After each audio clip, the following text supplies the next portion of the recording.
So, students, welcome to my class. This is Arindam Ghosh, BTC code 1064.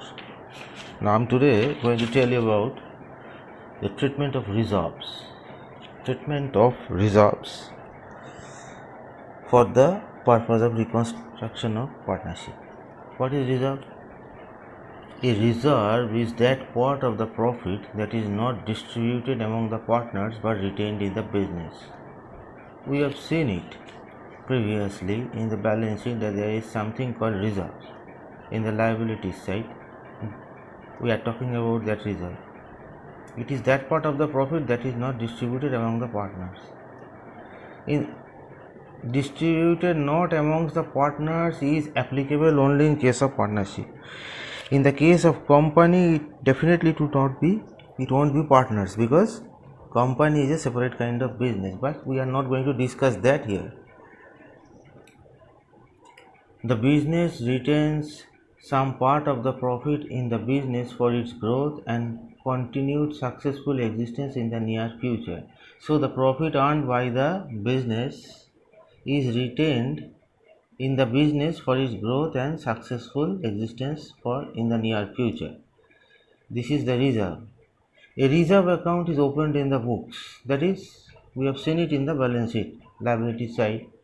After ascertaining the net profit for a particular year, that is, after the preparation of profit and loss account, a portion of the net profit which the partners agree to retain in the business is known as reserves.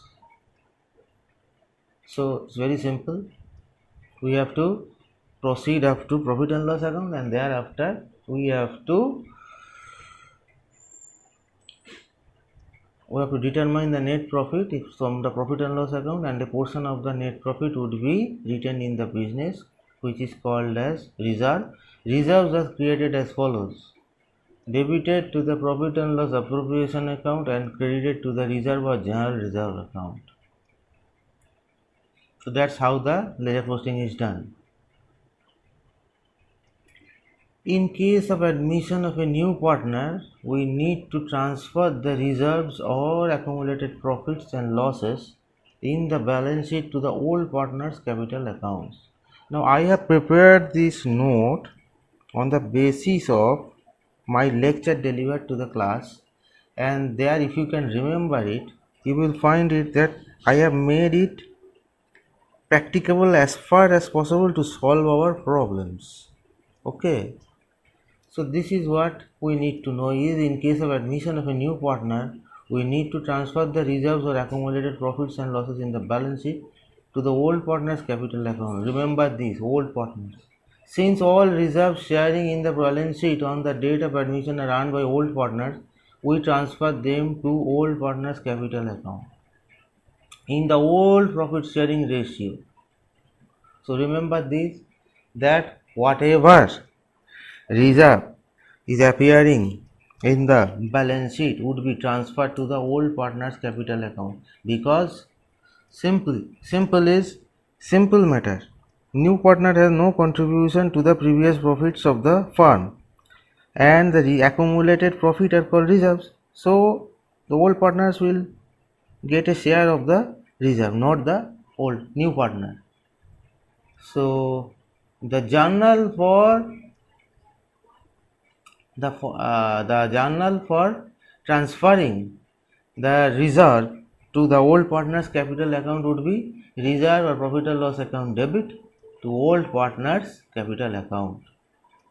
Once again, reserve or profit and loss account debit to old partner's capital account. This is how we are going to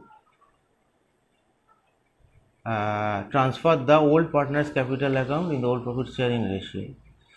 The narration would be being reserve transferred to partners' capital accounts in old profit sharing ratio. So this is how we treat reserve, treatment of reserve, as I have said. Now what needs to be done is a problem. We will do that in the next class. For today, only this much. We have discussed about the treatment of reserve, and in the next class we will do a problem to understand what I have said in this theoretical approach. So till then, thank you very much. Goodbye.